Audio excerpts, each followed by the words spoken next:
today I'm going to be talking a little bit more about questions that you've sent through for the Quiz Cat series. This is episode 2, and I wanted to just answer some of the questions that my readers have sent through.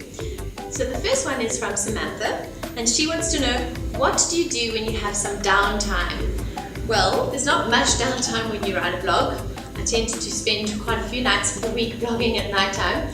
But when I have some time, when I can take some time off, one of my favorite things to do is just to sit down and watch a nice TV series with my husband. So some of our favorites are Downton Abbey, Homeland, recently we've been watching Arrow. Yeah, so anything that's sort of got a bit of a drama aspect to it. I loved Brothers and Sisters when it was out. And one of my recent ones, which I don't watch with my husband because it's not his thing, but it's called The Midwife. So I love period dramas. I love things that teach me a little bit more about a particular time. So yeah, those are my favorites.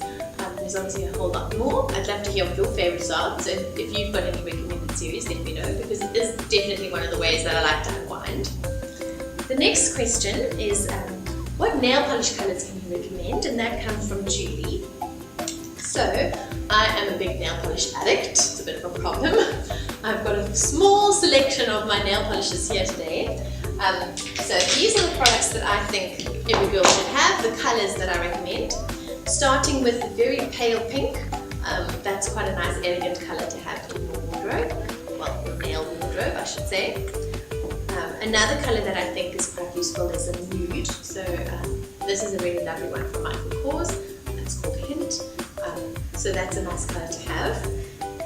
And working our way through the rainbow, I think another type of pink is a nice bright pink. This one's from Revlon. This is called Passionate Pink, and that's quite a nice fun colour for summer especially.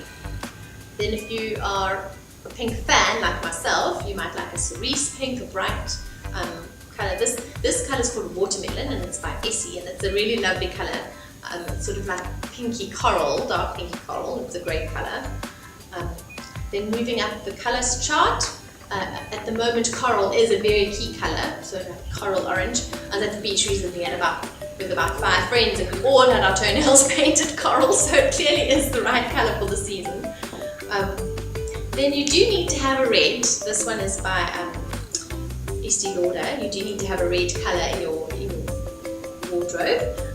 It's a really fun colour. I think people are sometimes scared about using red nail polish, thinking it might look tacky, but it really doesn't. If you're scared of using colour, then rather use the nudes and the light baby pinks on your fingernails and use the bright colours on your toenails. I think that's a really fun way of bringing some colour into your wardrobe.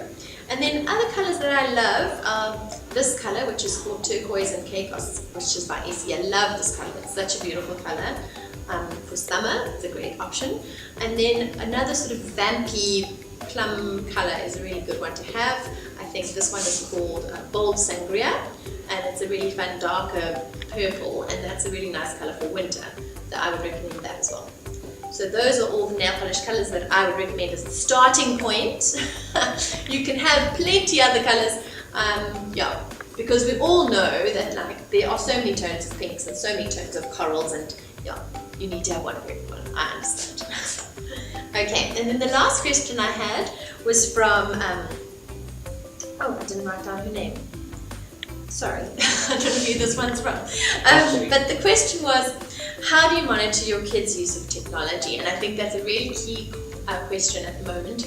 It's something that I'm starting to realize I need to pay more attention to. My kids are aged 7 and 3, and I'm lucky in that they are fairly compliant in terms of the rules at the moment. I think that might change as they get older. So we have got a few technology rules. One of the things is I'm trying to avoid using TV, computers, iPads during the week if I can. It's not always easy, but definitely never before school, definitely never before homework. I try and avoid those things. Those are rewards, and rewards come after you've done the things that you have to do.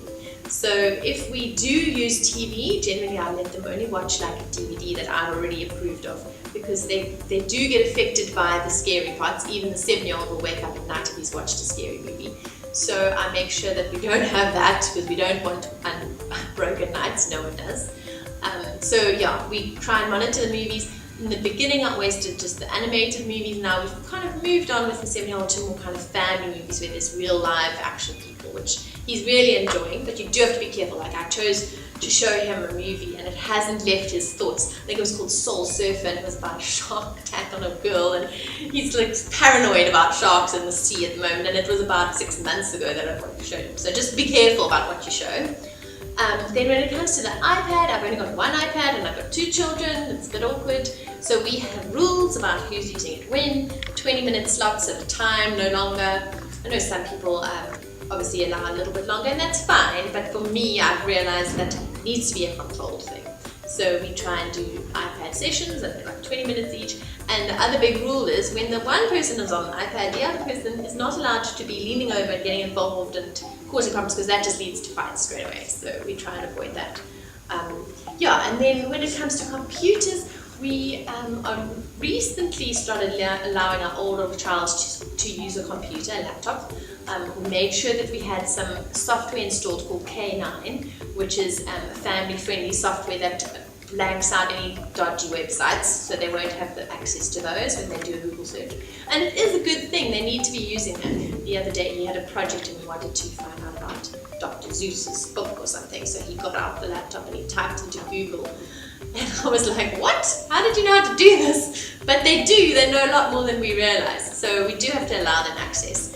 And I think just having some boundaries in place is really important. Anyway, so those are my technology rules in our home. But if you've got any that you've installed in your home, please leave a comment below. I'd love to hear what other families do in this area. And thanks so much for watching. If you've enjoyed this video, I'd love for you to subscribe to the channel below. See you next time.